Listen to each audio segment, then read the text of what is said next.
Hi everyone, happy Friday. I just got back from the pool. It's become a little bit of a ritual to go to the pool for an hour at lunchtime and go and read.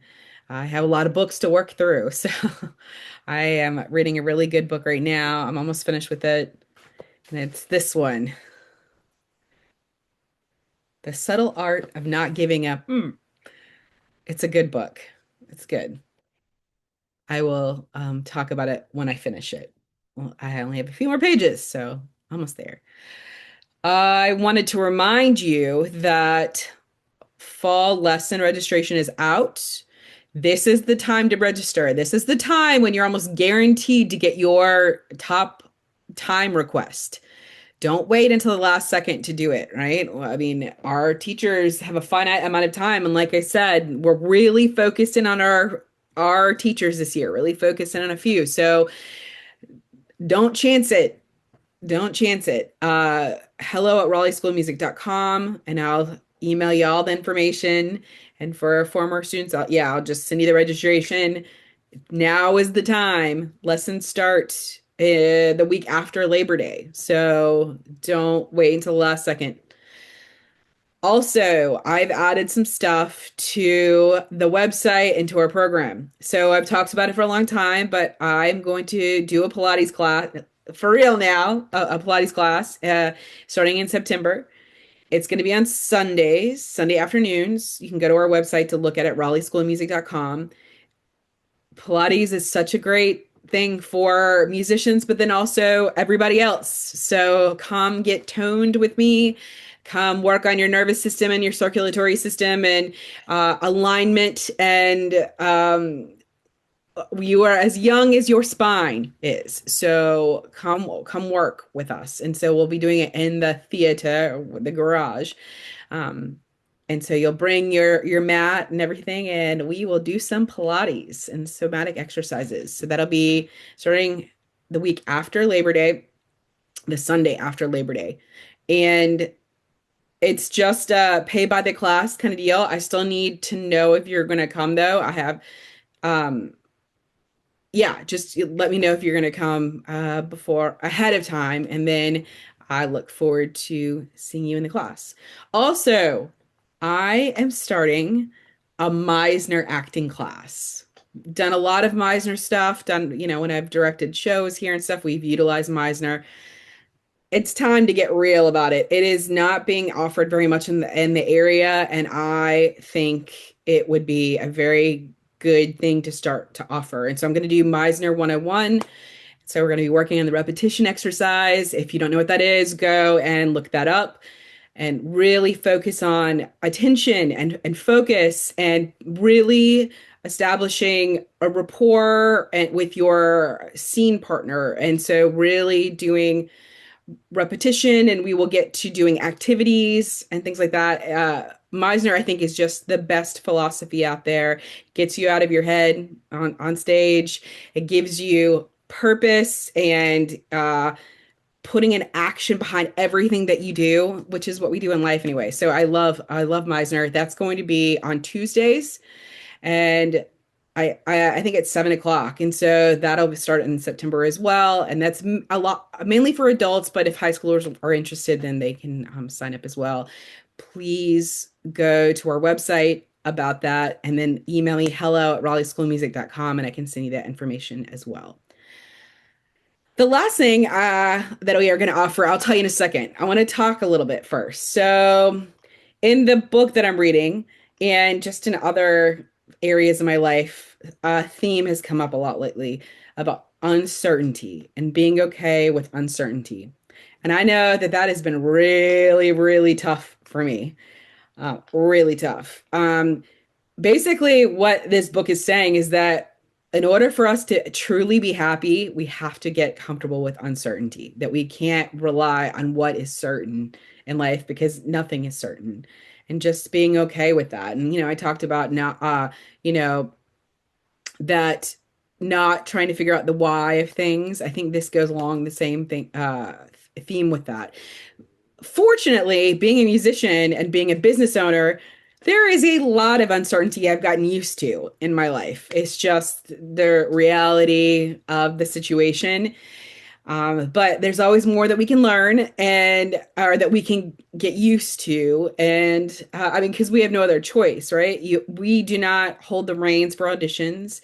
And honestly, I have taken a break from doing auditions for a while now, a long time. I'd like to kind of start getting back into that a little bit. I think I had really stopped. I mean, everything stopped during COVID, and it's been hard to get back into it. But I would just say the more that you do it, the easier it gets. But it's also tough. It's tough. It's not easy. I talk about how anybody can be a musician, anybody can be a professional musician. You have to be creative with it. You also have to get used to having uncertainty, and you got to be creative with things. And so I want to make sure that when I tell you you can do whatever you want, that you also have to realize that it's not an easy route. And it doesn't necessarily mean that you're going to get everything you want. You can try to get everything that you want, but it doesn't mean it's definitely going to happen. And so the idea of auditioning is just it's uncertainty. The outcome is not in your hands. You can do what you can do, but ultimately you don't know what people are thinking, or you just you don't know. And I argue sometimes it's good to step away from auditioning for a little while because it can become toxic. It can become that you put all of your stock into it, and then if you don't get it, or if you do get it, that you're getting your confidence from that, and that's not where confidence comes from. We know that. That's why I talk about when we have performances, that my favorite part is not when there's clapping or when there's playing or anything like that. It's like the moment after the person performs, and they're trying to hide it, but it's like, I got this. That's my favorite part. So auditioning kind of puts it in a, I don't know. I just think auditioning kind of takes what's good about it. It kind of takes it away a little bit because you are literally putting yourself in someone else's hands I mean, when you're auditioning. And so you are having to get, feedback, at least it's somewhat. And so that's one way. But also, the fact is, I think this whole world has been living in uncertainty since COVID. I've talked about how I think we're still grieving COVID, that what the effects of it haven't fully come out. But I think that uncertainty being like a huge thing. I mean, we had this major thing happen that like they talk about in history books about pandemics and stuff, but it like happened to us in our age. Like, and it just makes you go, wow, we really can't rely on anything like that. So there's a lot of uncertainty just in the world. And I would also argue, all these things that I've talked about quite a bit. I mean, in relationships, there's a lot of uncertainty. And I think that a lot of people are waiting for things to be certain in order that for them to like, and there's not going to be certainty because there isn't. And I think there's a lot of avoidant people out there. And yeah, it's like we're all waiting for something certain to happen, and it's just not going to. And so there's a lot of unhappy people. So, with all that being said, and I've just really been thinking about this a long time. I mentioned this in a earlier video like months ago, and that is I really want to do a support group. Now, I've never run a support group before, and I have teachers and people at the school and resources where I can kind of get the what I need in order to run it. But I more than ever think that this is what we need as a community, a Raleigh in itself. Like, especially as musicians, there's a lot of us here. There's a lot of us in the area, and I think that musicians, like I said, we are very isolated. We're very isolated. And so I think, and we were hit by COVID in weird ways that other people weren't. I mean, our profession was pretty much wiped out. I mean, a lot of us, but like just weird things. Like we had the most students we'd ever had during COVID. Isn't that wild? Like online. And but then I noticed a shift, at least in students, the years after, right? And that is that commitment piece. I've noticed less and less commitment. And so that's why I am one of the reasons I talk about it more and more and focus on this, because I think that is something that we're losing as a society more and more and more. Um, but that's just the student side. But the performance side, I would argue that things are still not back where they were. I mean, we've had two prominent theater companies in this city in the in Raleigh area that didn't work out. I mean, now they have restructured, and so that's awesome. But these are huge traumatic things for this area. And the fact is that we as musicians, as performers, we do not get together and talk about this stuff at all. We're so used to doing things on our own. We're so used to being scrappy and like, you know, thinking that we don't want to bother, we don't want to burden someone. All of those things, like who says that? Who has made that rule? Who has made that rule we are not allowed to talk to each other? I last year reached out to all the music school owners in the area, not just Raleigh, the whole area. One person got back to me. And this was like a bunch of people. One person. I think we are all collectively going through stuff. Are we too stoic or too proud to not want to meet and talk about our experiences? We don't have to talk negatively about people. And if that's what you're worried about, that's not going to be happening. This is about getting together and like healing as a group. It's just interesting to me that I did that a year ago. I've actually done it a couple times and didn't get anything the first time either. But then I reached out to the Triangle Area Accompanist yesterday and haven't heard anything. And it might be that every time I do it, but that doesn't mean I'm not going to try, because I believe that we have power in numbers and community, and we're not supposed to do this on our own. But for some reason, we think we are. I mean, it's just interesting